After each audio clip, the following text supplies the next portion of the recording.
Just one. Siguro among the other hosts, sino yung feeling nyo this year ay pasabog or inaabangan nyo sa other numbers from the other teams? Ako po si Bestie kasi puro pasa yung niya. Puro siya pasa. Uy, pati yung pasa. Hindi, ano ba yan? No pain, no gain. Tama. Bakit ako puro game?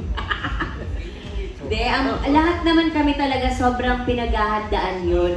Dugo at pawis talaga yung paghahanda namin. Na parang minsan, kine-question namin, bakit ba natin ito ginagawa? Ano bang kapalit nito?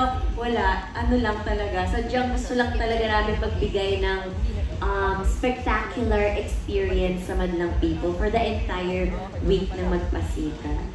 Si Jukes at saka si Teddy, alam ko na kung sino hinabangan nila. Sino? Si Ann. Darating. Next week pa Next week pa Darating. Kasi namamatay-matay na lang si Ann Curtis. Wala ka pa. Si Ann Curtis nakaganyan pa rin sa Paris. Siyempre! LV, Gucci. So inaabangan siya ng lahat. Ako, inaabangan ko yung team nila. Kung dadating mo, hindi. Hindi darating siya, kausap ko siya nung isang araw. Oh. Excited siya. Tanda naman siya. Kalkulado lahat niya yan. Carry ni Ann Curtis at kalkulado. Kailan ba kayo, Gibbs? Thursday. Dating ngayon ang Friday, no? Sakto. Uy, saka quiz, di ba saktong-sakto na October 24, di ba? Ang inyong Thursday, di ba? Saktong anniversary episode. That's right. Hindi mo ba naman na premonition nyo na baka kayo ang maging champion this year? Sinasabi ko sa inyo, hindi kami yung champion. Isinuko mo. Cute na nagsusuko. Cute lang kami this year. Kaya Sadali lang. Diba sa, ano sinabi mo yung performance mo? Fearless. Fearless. Yes. Dami mong pasa, Yes, diba? oo. Kakampi mo si Kim? Bakit? Ba't wala kang pasa? Tinatago ko. Mga pasa ko na sa puso. Hindi kita, hindi kita. Ay, di, bakit? Bakit ba naghanap ng pasa sa Naka-jacket akin? kasi siya. Sino ka ba? Anong ba ngayon? Ano ko ba ngayon? Bakit ka ba ni Ate? Ay, alam mo ba saan yung pasa niya? Hindi ba akala niyo contour yan? Nakasa sa mukha yan. May mga ibang tao ha, guys. Ay, sorry. Si kasi si Ogie, di ba? Very, tag dito, prominent yung cheekbones niya. Kasi magaling siya mag-contour. Kaya abangan niyo ang magpasikat niya. Ano kaya? Contortionist siya. Isa siyang contortionist. Yan ang joke. Ganyan mag-joke. Hindi yung mga sinasabi mo. Magaling siya mag-contour kaya di ba? Ang dami niyang concert kung saan-saan. Concert tour, contour. Pero yung mga magpasikat performances namin, huwag nyo naman asahang lahat talaga yung tag dito, yung agaw buhay, yung death-defying. Siyempre may variety, may cute, may heartwarming, may sweet, may masarap sa mata, may masarap sa tenga, may masarap sa puso, may mga sobrang galing, may mga hindi masyadong magaling.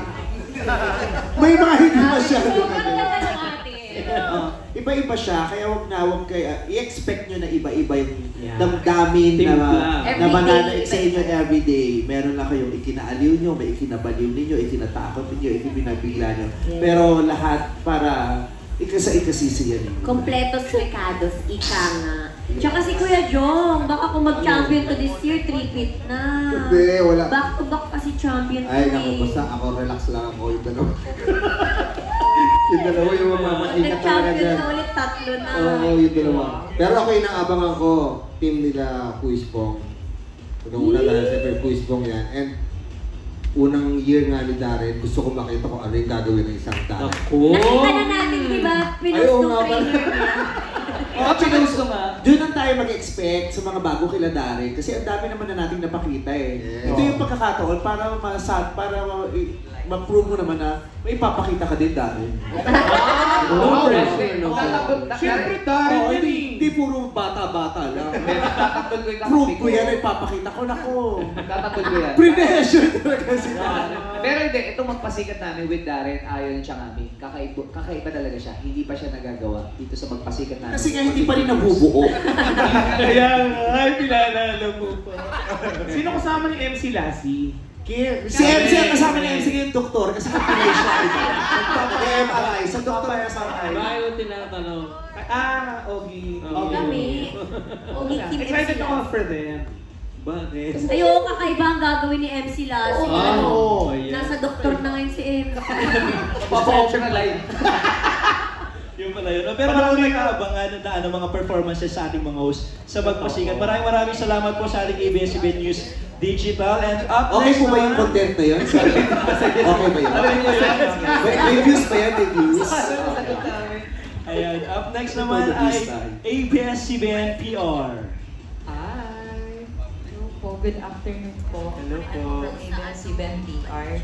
So, in your professional or personal lives po, paano po kayo binago ng It's Showtime?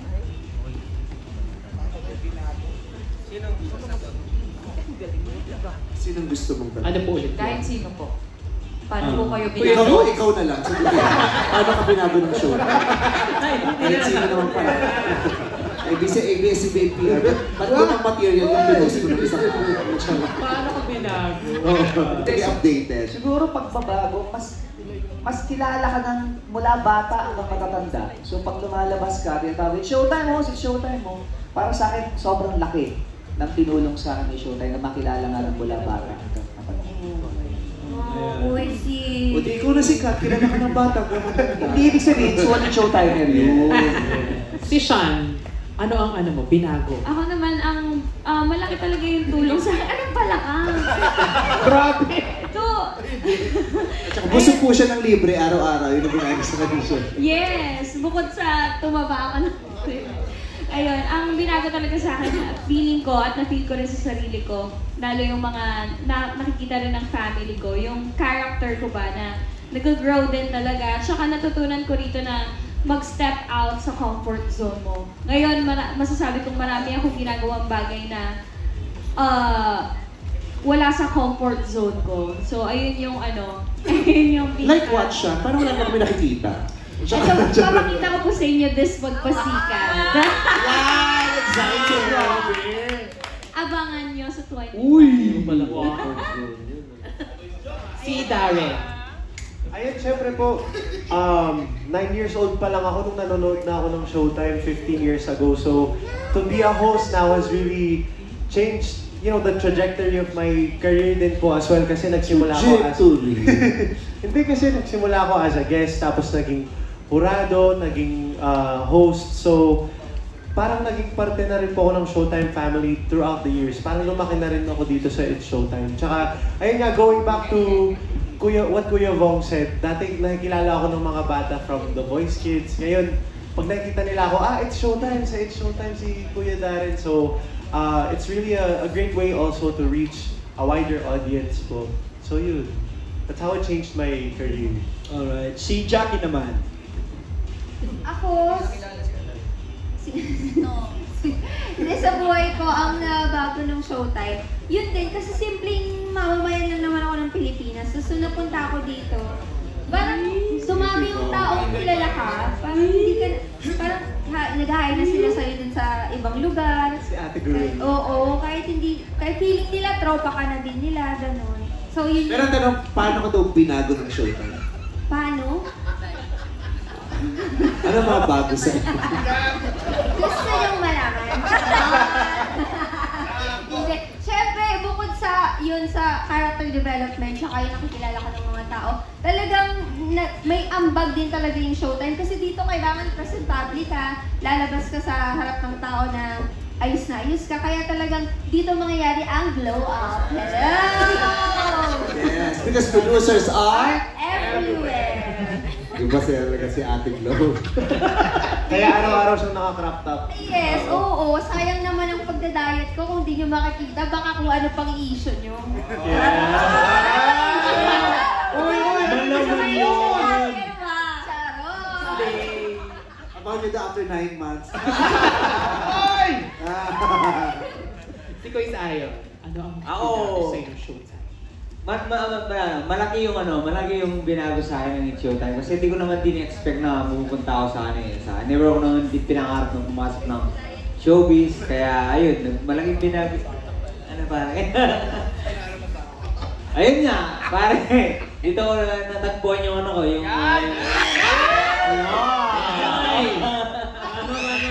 Ikaw ba yun? Napipilis ako ngayon. Pilis? Hindi, pero yun nga, nade-develop ko yung sarili ko, mas nakikilala ko yung sarili ko na kaya ko palang gawin to. Kaya ko palang sa maraming tao kasi ano ako eh. Sobrang mahihayin akong tao eh. Kaya yun, na parang naano ko sa sarili ko na overcome ko na yung pagiging mahihayin. Si Kuya Ryan. Ako naman po, sobrang laki din binago yung buhay ko kasi yung pagkatapos ng Pinoy Big Brother, ano lang po ako eh, college student.